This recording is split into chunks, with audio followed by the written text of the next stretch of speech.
Why Hmm. not take that money and fund your own dream and at Let's least be freaking accountable to yourself? go, Man, that's what I'm talking about. dude. And that was it. And after that came the point is fuck everything else, fuck real estate. I mean, obviously, I have a company that.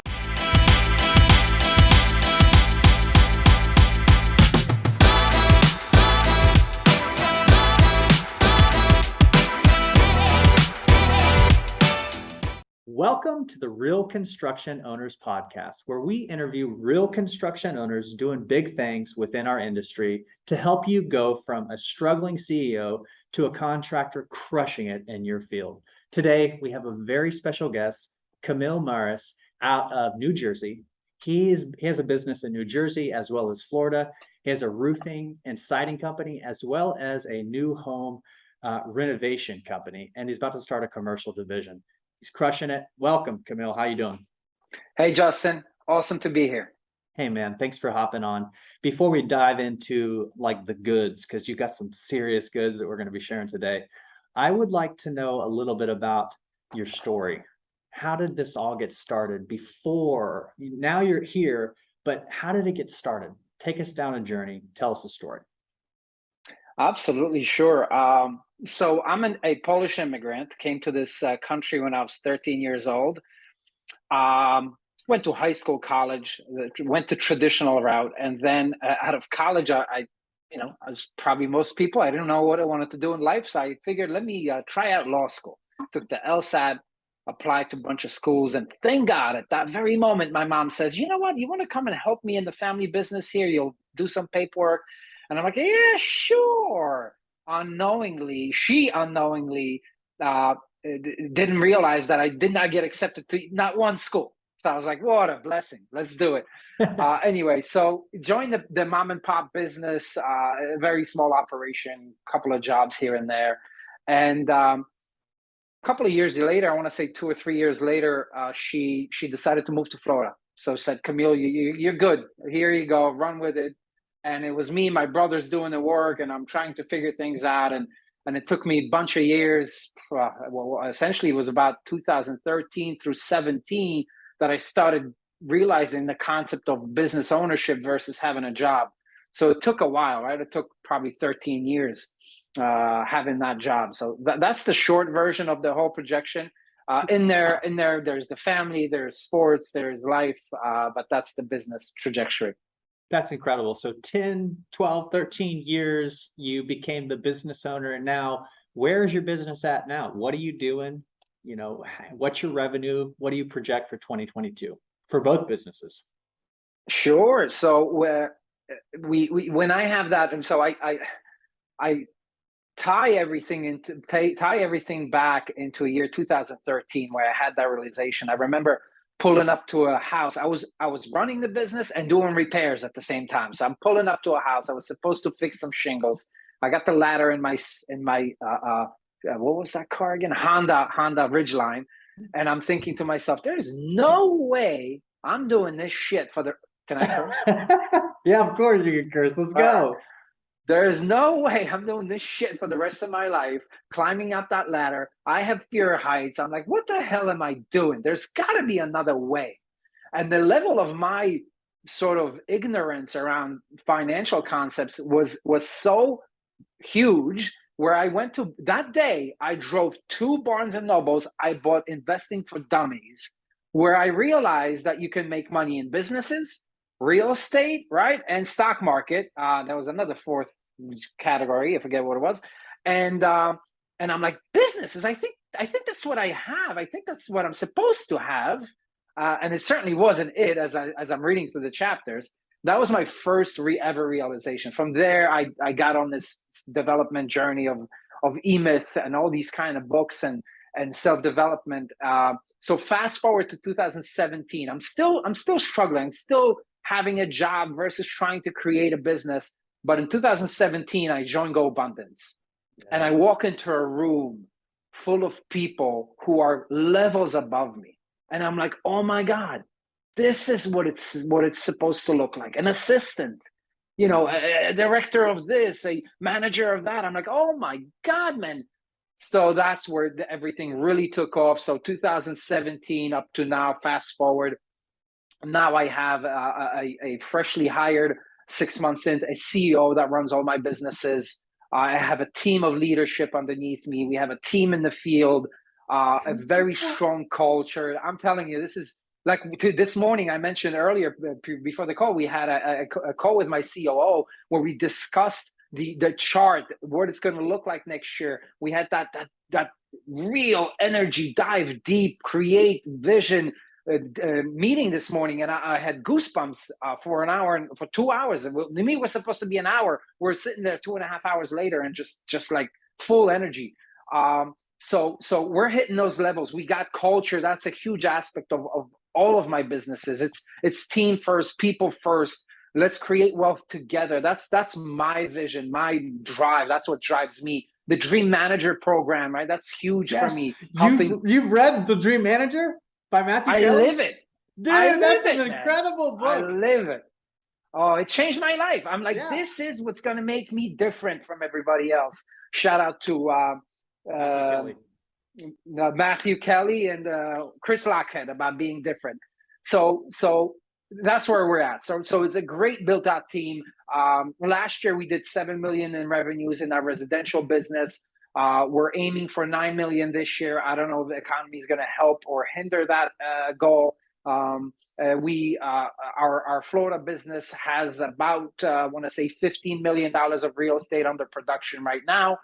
And our new business that we're about 4 weeks away from closing. And I've been saying that for 1.5 years for those who know me, but now we have a closing date with a real bank. So it's happening. And that one does about 10 million in revenues. So essentially the entire enterprise, we're looking at about to over $20 million in revenues, right? Close to 30. So much. So that's where we're at today. So much to unpack right there. You are a real construction owner. You're the perfect person that is on my show. You got to give me some other referrals of people just like you, because this is for the contractor who's trying to take his business to the next level. And with that being said, it all started with you swinging the hammer, sweating, being like, crap, this freaking sucks. And then you're like, okay, I have to grow and learn and develop myself in order to attract leaders. And I want to become the CEO, and I need an operations manager, a service manager, a recruiting manager. Talk about that right there, the leadership that you have within your organization, how you've set it up to where you get to be the man at the top, sharing the vision, the visionary. Absolutely. And my business is run on EOS, so I'm glad you used that term. It's a beautiful structure. Highly recommend EOS and Traction. So it's certainly an evolution. You can't just decide, let me hire somebody if you're not ready for it as a person. The biggest struggle we have as business owners coming up is letting go of functions. And it was huge for me, unbelievably huge. My first hire, which was an assistant, I was like, she can't do this. I'm the only one who can do it, bro. She can't estimate a project. I'm the only one who knows how to do it, right? That is such a huge component. And I think I'm convinced it's the biggest component that you have to get over as a person before anything else happens. The beautiful thing is, once we as business owners get over that hump that story in our head where we are unable to let go, once we get over that, the flywheel of everything else just picks up. All of a sudden, pieces start falling into place, and you say to yourself, how come I did not do this earlier, man? It's that one factor, action alone, that starts the flywheel. Now, there's a lot of work to be put in afterwards, but that is the first step. How do you get there? It's all self-improvement. You gotta dive deep into books, into seminars, educate yourself to the gills, right? If I had $10,000 to invest, where would I do first? I would invest it in myself. That is the God's honest truth. You have to do that. And that's how you make that first step. So letting go, right? And then you make that first hire. That first hire is usually probably an assistant of some sort that helps you with the books, with the organizational aspect of it all. And then you hire pieces. And what I would do there now, what I would say in that department and not in that time frame right there, looking back at it now after hiring my COO, what I did is I tried to hire all the pieces myself. And then about a year and a half ago, or a year ago, actually a year ago to the date, we're sitting down at a Go Abundance International event, 11 o'clock at night, couple of bottles of wine in, and a dear friend of mine challenges me and says, dude, man, why don't you hire a person to hire a person? It's about the who, not the how. Actually, there was multiple people with that concept in my ear every other day. And I said, you know what, guys, you've been challenging me. It's time to be accountable. It's time to, to live the pillar of accountability and Go Abundance. And right after that trip, I started the search. It took me about 4 or 5 months, hired the COO, and it was the game changer. So again, there is a story after the hire of a COO, but up to then, it's about going as far as you can push it with your knowledge, your expertise, but being very honest with yourself that you can only take it so far. And the proof is that my current COO is a way smarter dude than I ever will be. And he can take this company to new heights, new levels. And I'm beyond excited to have him on board. But I wouldn't have known that if I wasn't true to myself. If I always thought I'm the smartest guy in the room, none of that would have ever happened. Yeah. How did you find your COO? That's an area that I still need to find for my company. So I use again, this goes back to who, not the how, right? I don't want to be looking for a COO. So I hired a recruiting company. I know there's methodology about not using recruiting companies because they're expensive. I use them for salespeople. I would not do anything otherwise, right? And the more expensive the recruiting company is, the better, because you get what you pay for. Okay. That's it. It's like anything else in life, man. We sell siding. We have packages. The best package is what you need. Recruiting agency was the key. Now there's also a lesson to be learned in that whole process. Why it took me so long. I had a vision of my business in my head. I created the criteria for the COO. I gave it to the recruiting agency. They're sending me candidates. I'm feeling them. I'm like, this is good. This is good. This guy's good. This guy's good. This is an integrator, right? This guy's he's gonna keep everybody in check. And then I have a session with a coach, and she challenges me, and she says, are you hiring the person who's going to run this company 5-7 years from now? And I'm like, no, I'm hiring a person that I think is going to run this company now and maybe next year. Completely blew my mind. I'm like, I need to live, embody where I want to be 5 years from now, not where I'm now. There's this analogy about being an amazing golfer, and then they put the coat on you and the shit like that. You imagine you wear the coat now. Like, imagine I'm running a 25 business, not imagine, I'm sorry, live it like I'm running a $25 million business today. And that's how I approach my second phase of hiring this integrator. Like, I am now hiring a guy who's going to run a $25 million enterprise. And that changed the game. A whole new source of candidates, completely different caliber. Obviously, I had to increase my compensation package, but I can't imagine doing it the other way.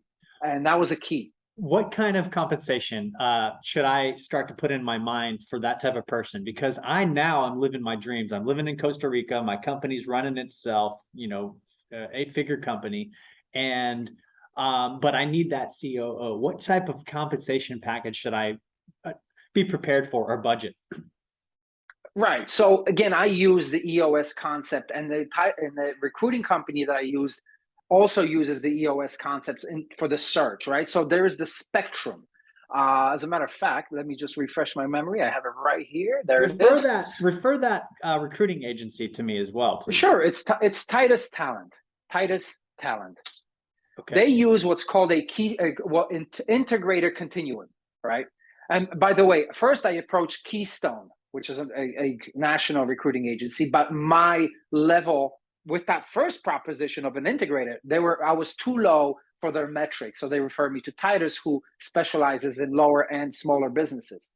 Turns out I could have stayed with Keystone, and because I was hiring at an upper level of management or C-suite employee. Anyway, they use a integrator continuum. So if you're looking for if whatever your revenue base is and whatever your expertise, you start on the left side of the continuum and you move across to the right side. So the higher the level, the higher the revenues, the higher the compensation packages and the criteria and all of it. Depends. It's very market specific. Obviously, you're not going to pay a guy in Iowa the same money that you're paying a guy in New York City, right? In my world, in this market, you're looking to spend over $200,000 at least for a C-level, COO level employee, right? Now, if I was my initial search for the integrator was more around 150-ish, right? So I certainly went completely out of my comfort zone with the compensation package, but I'm buying 5 years from now. You're buying your time, freedom. I'm buying time. I'm investing in my business. Instead of giving money to some LP deals, syndications, I'm putting money in my business. That's how I justify it, and it worked out for me. I mean, I couldn't be happy. Yeah, you're using the money to love the people instead of using the money to buy the stuff, which is good for you, man. A lot of contractors, they get the money and then they go buy the big boat and the fancy watch. And there's nothing wrong with that at the right time, but you're in the growth stages, which I love that. That's phenomenal. Talk to us about your culture. What are some key tactics that you do within your company to have a strong culture? So that is my favorite topic. I think that this is the differentiator between me and probably 99% other companies, especially in my industry. Obviously, roofing and siding, notorious for being one of the most crappiest industries ever in the world, right? So again, I read the book Dream Manager, changed my life. I said, this is the concept I want to provide to my team. This is what I want to live. When I initiated EOS about 2.5, 3 years ago, we had to build out our VTOs, our vision, our values, our mission, ideal customers. So we worked as a team to create our values, right? Passion, perseverance, growth mindedness. We built those values. It's something we use to hire.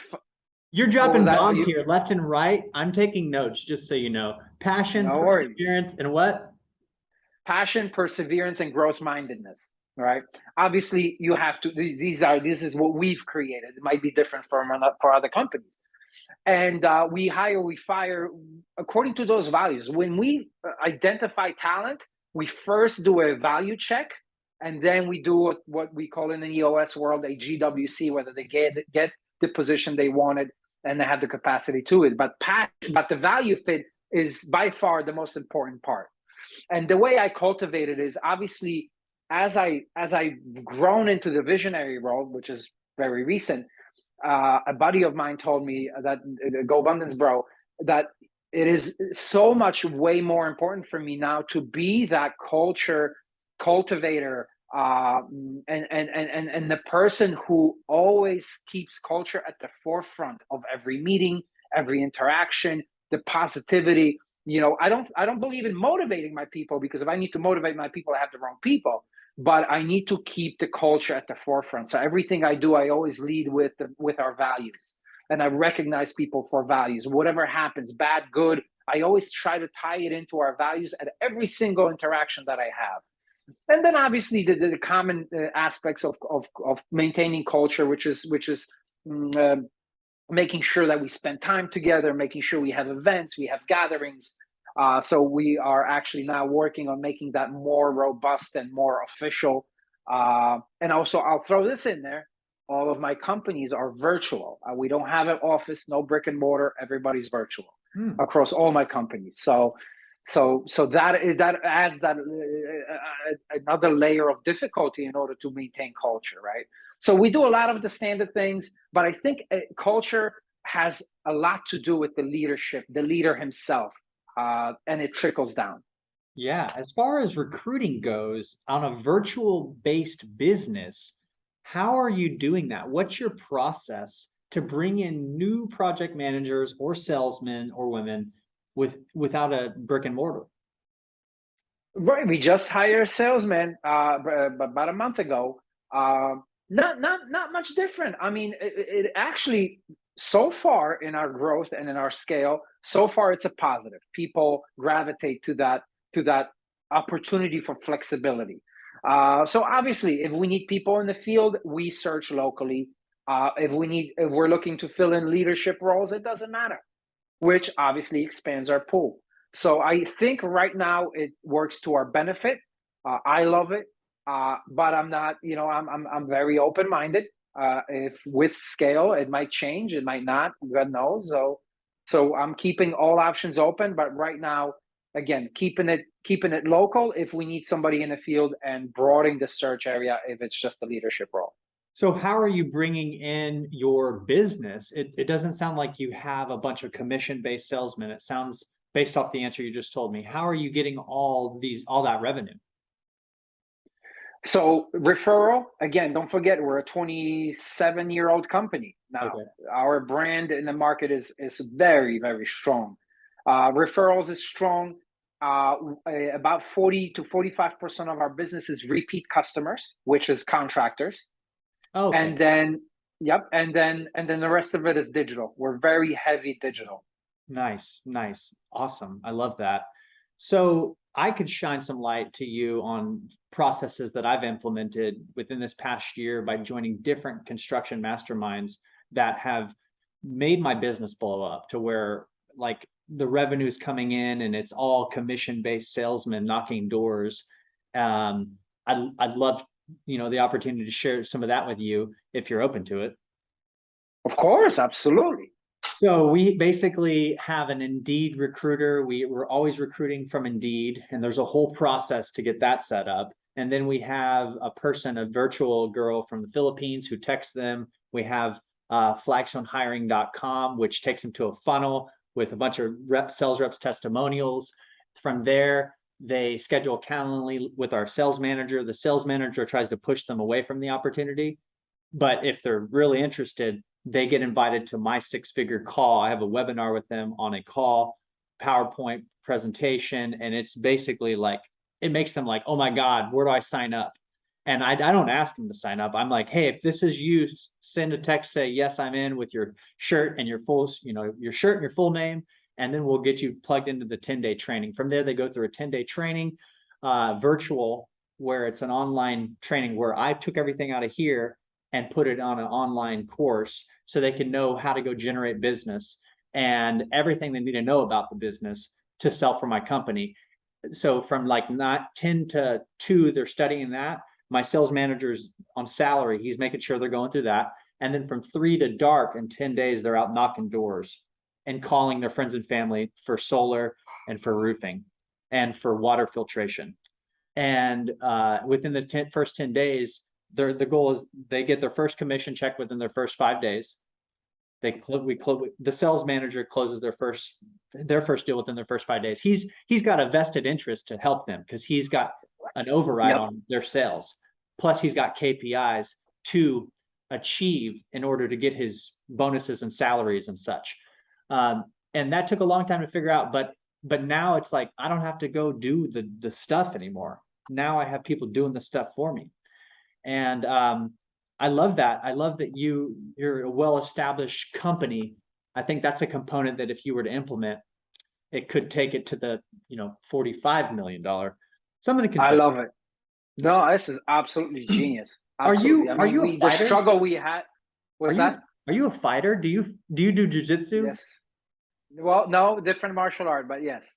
Okay, we're having a Go Abundance, Go Bros out here in Costa Rica masterminding, and I have a world-class jiu-jitsu trainer coming in, like pro fighter, and he's going to be teaching us self-defense. It's going to be epic. What? It's October. I saw the invite. I didn't see anything about the pro fighter coming in, but I saw the invite. Maybe I should put that there. I thought it might scare people away. It's October 14th through the 16th. It's going to be that epic. Might.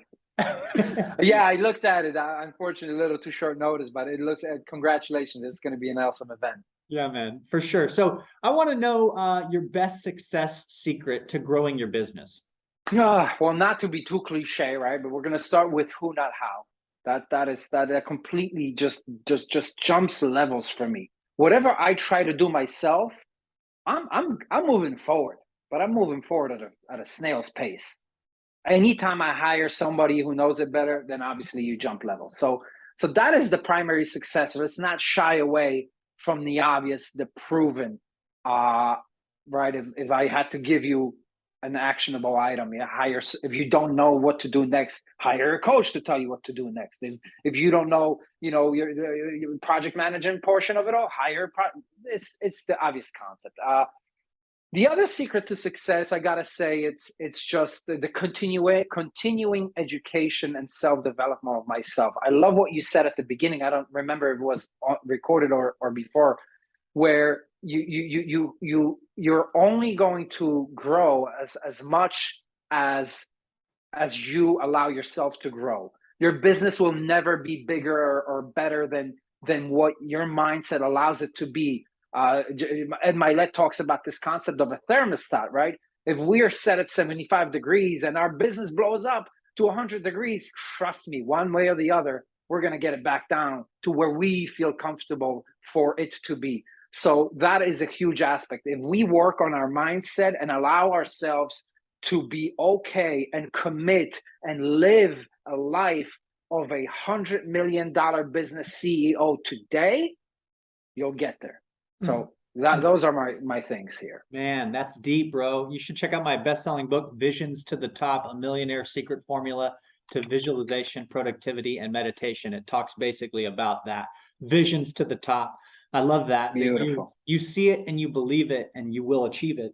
So I'm curious, let's go to a painful time, something that was expensive, where you're like, you felt you shouldn't be doing it, but you did it, and it ended up, or you didn't know, and it ended up costing you a ton of money, and it was painful and stressful. Can you tell us a story about when that happened in your business? So there's little occurrences with customers that we've had things that costed us money, but that's just part of running a business, part of having proper processes, proper quality control, proper systems to avoid things like that. One thing that I think the biggest loss of money was an outside investment outside of my companies, and I'll tie this into business as well.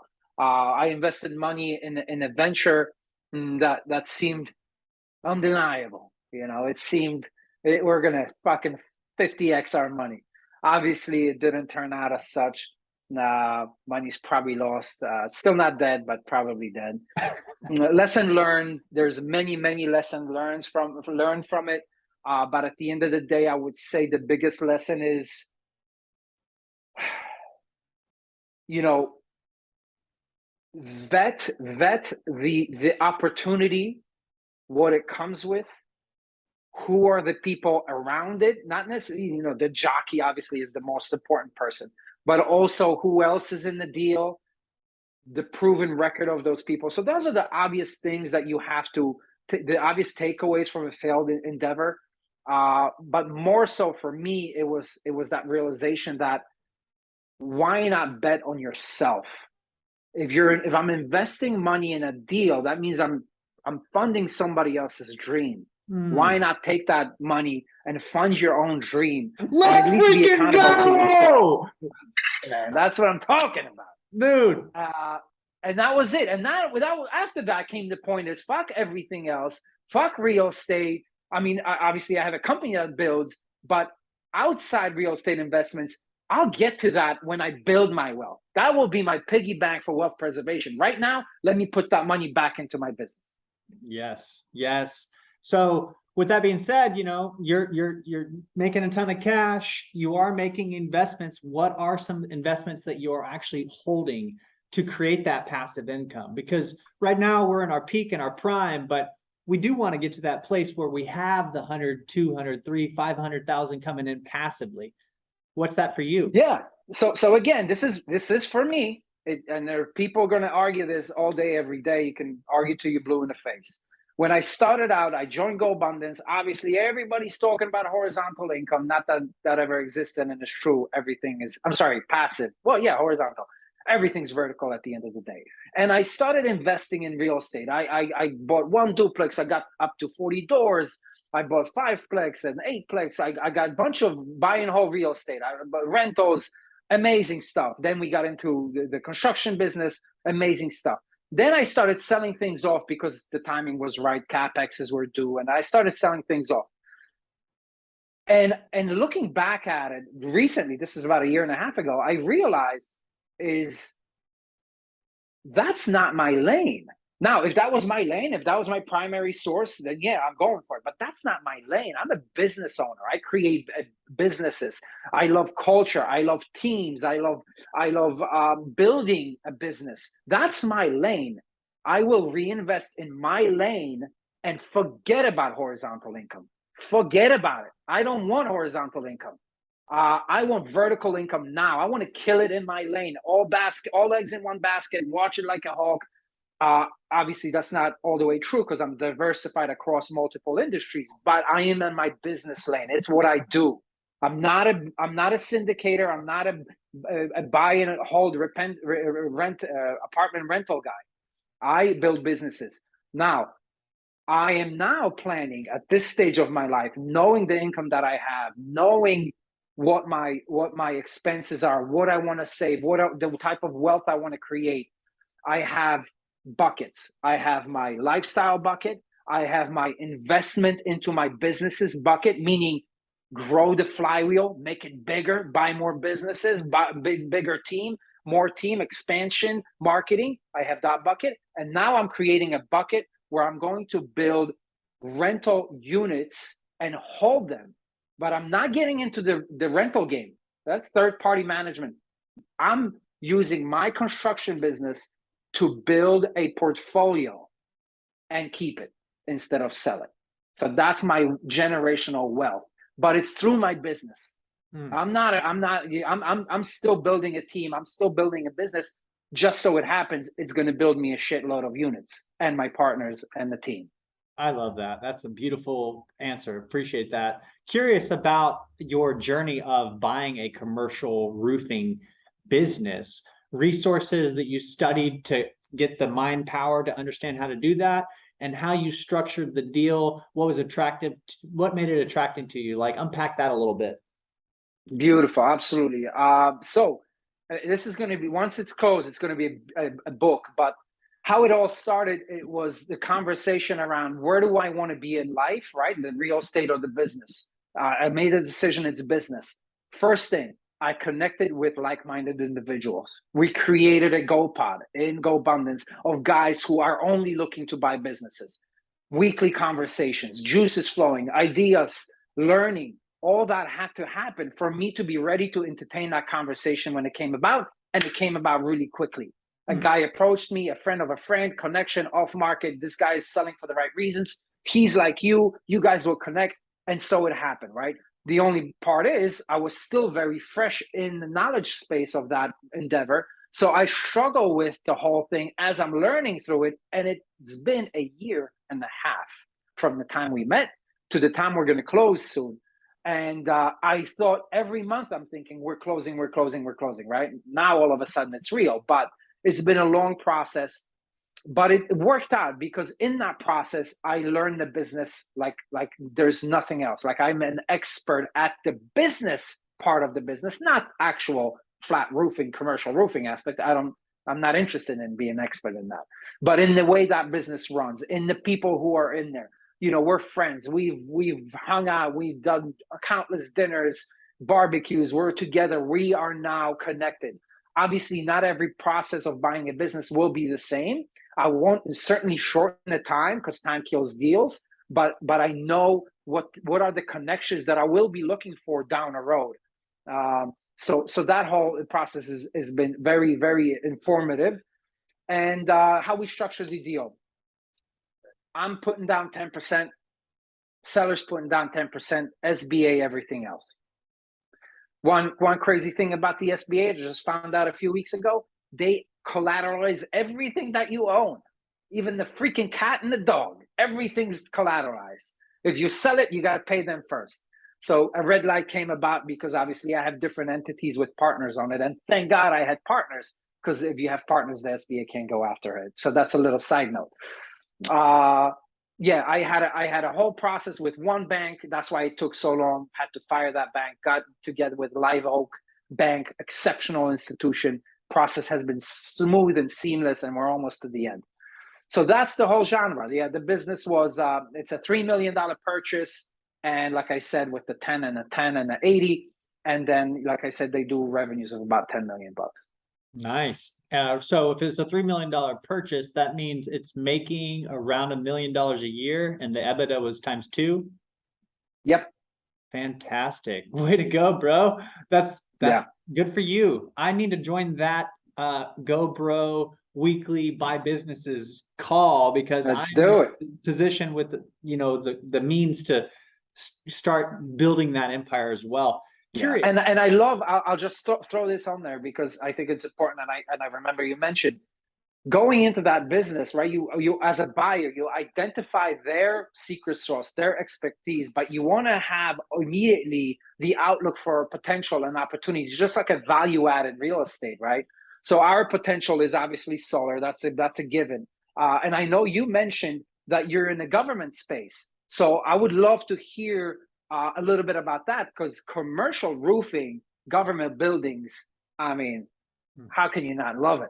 Yeah, with government's contracts, it's amazing. They approved a $2 trillion spending stimulus to rejuvenate America. And if you know how to find the bids, if you know how to put the bid together how the government likes it, if you know how to subcontract the work and then do the paperwork, you can be the middleman and make significant amounts of money. And I'm the middleman that puts the contractor to get the job done. I do the paperwork, and I get to do it from a chair. Me and my team have done jobs in Alaska, Hawaii, New York, Kansas. I mean, all over America, and I got to stay home. Love it. Oh man, yeah, I love that.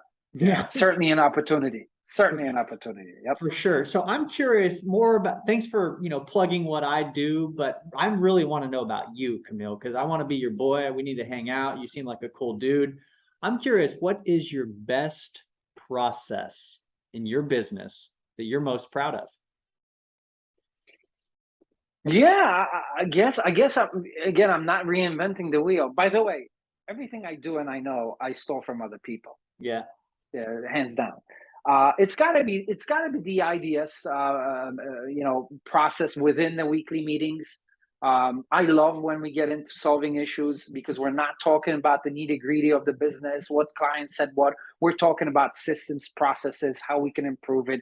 And when we get heated, we get passionate, but we always, at the end of the day, move the ball forward and maybe not resolve the issue, but at least push it forward where we know we're one step to the resolution closer. So that process in itself, I think, is intricate in building a business, because if you can't allocate time during the week to work on your business, dead end. You're not going to go anywhere. What does that look like? And that's huge. What does that look like to you? Is it a weekly call at a specific time with a set of topics to discuss? Yes. So EOS is, I don't think they're connected anymore, but we still use the platform called 90.io. And that platform has the meeting schematics, like the whole structure of the meeting. You click on buttons and it takes you through the meeting, right? You start with the segue, you get into your data, you go over the KPIs, you get into your rocks, and at the end, the bulk part of the meeting, the hour left, is the IDS, which is the issue solving portion of the meeting. And what happens is throughout the week between the meetings, so it's weekly, same time, same date, same people in the meeting, leadership, can't change it. It's the same time every time. And throughout the week, you drop in issues on the list on your phone. Something happened, you drop it in. And then at the beginning of that session, we prioritize the list and we hit it. All right, this happened.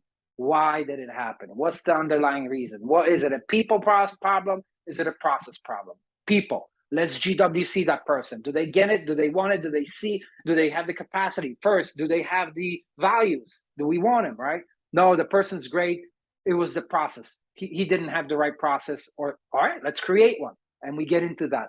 So you can't advance a business without having that session weekly. And the other important session is, I think probably more important, should have started with that one, is your own individual thinking time every single week, 90 minutes. Cannot go without that. It is crucial. But he talks about thinking time and bumper stickers and that is key. That is key, where you're solving questions for your business, and then you can put that on the issues list to solve with the team. I love that. Now, what's a book that you've read from cover to cover recently, or that you want to recommend to our audience that you've really enjoyed, that's helped you grow as a person or as a businessman? So there's obviously hundreds, right? Initially, it was the E-Myth. Initially, it was Traction. What else was there initially? Who, Not How, you said? Who, Not How, the quadrant, Kiyosaki's quadrants, that was a big one. You move from S to business owner to that. Recently now, for the guys who are taking it to the next level, Good to Great.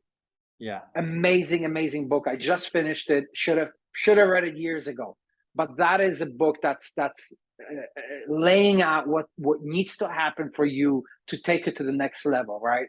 I'll stick with that for now because I just read it and I'm passionate about the subject matter in that book. But again, there's more books around culture. That's very important. The Dream Manager is very important because you need to have that foundation of culture before you take that company to the next level. Love it. My final question for you is, now that your company has made it to the level that it's at, and you are getting the perspective as a real construction owner, what is your role within your company? So we are still trying to take that next step and lift the company up a little bit more to that sort of, to that upper echelon. So technically my role is the visionary, right? The CEO, I guess, in common terms, but I still involve myself in the meetings. I still offer value and advice and expertise. But ultimately, in the very near future, I'm looking to just focus on strategy, focus on growth, focus on acquisition potential, and the big picture relationships. I want to step away from the operations meetings. I want to step away from the huddles and all sorts of other interaction with the daily operations of the team. Nice. That is amazing. You're doing great things over at your companies in New Jersey and Florida, and contractors or homeowners, whoever's listening to this, normally it's contractors, but if you're looking to join an incredible team or work for an incredible team, Kamil, how can somebody reach out to you and for the New Jersey market or the Florida market? What's the best way for them to connect with you? Sure. I mean, Facebook is always great. I always check messages there, Instagram as well. I'll throw one email address for one entity, and we can use that. It's Kamil, Kamil, at B&B Siding and Roofing. Actually, I'm sorry. Let me rephrase that. BB Siding and Roofing. So Kamil at BB Siding and Roofing.com. And like I said, Facebook and Instagram. Love this. Hey, this has been a blast. Thank you so much for hopping on. Thanks, brother. Justin, you're amazing. Thank you.